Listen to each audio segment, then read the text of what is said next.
నాన్నగారు ఇంటికి రాకుండా ఉంటే బాగుండును. నాన్నగారు నువ్వు ఎక్కడికి వెళ్ళావని అడిగితే ఏం చెప్పాలి?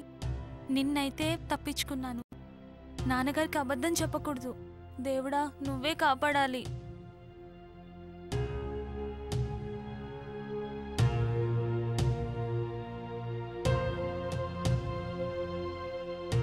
ఎవరూ లేరు.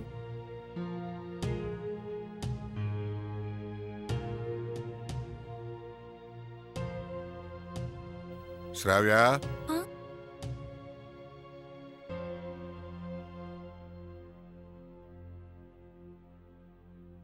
ఎక్కడికి వెళ్ళావు? ఎక్కడికి వెళ్తాను నాన్నగారు? శ్రావ్య, చాలా సీరియస్ గా అడుగుతున్నాను. ఎక్కడికి వెళ్ళావో చెప్పు. ఎక్కడికి వెళ్తాను? గుడికి వెళ్ళాను నాన్నగారు. నేను గుళ్ళోకే వచ్చాను. అయితే గుళ్ళో మీరో పక్క నేనో పక్క ఉండకూడదా ఏంటి నాన్నగారు? మీరేమైనా నా గురించి గుడిలో వెతికారా? నేనేమైనా మీ గురించి వెతికానా? అయినా ఏదో అనుమానంగా నన్ను నిలబెట్టి మరీ అడుగుతున్నారు. మీరు మారిపోయారు నాన్నగారు,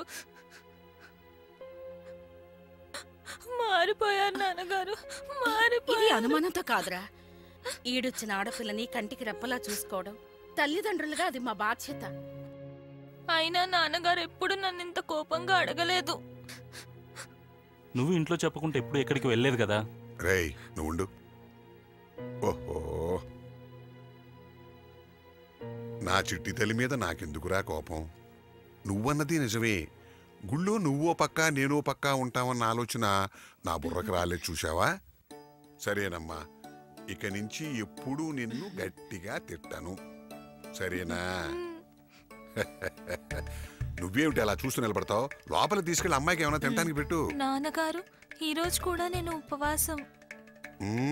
వారంలో 4 రోజులు ఉపవాసాలు నీకెప్పుడు అలవాటేగా. సరే, లోపలికి.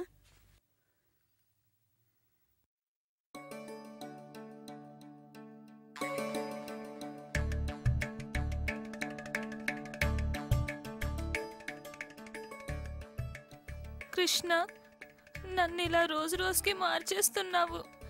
ఎప్పుడూ లేనిది నాన్నగారికి అబద్ధం చెప్పేలా చేశావు. లవ్ అంటే ఏముందండి?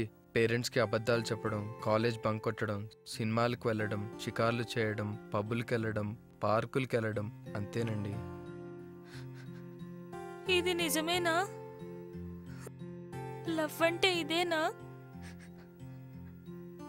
నేను చందు లవ్ లో పడిపోయానా?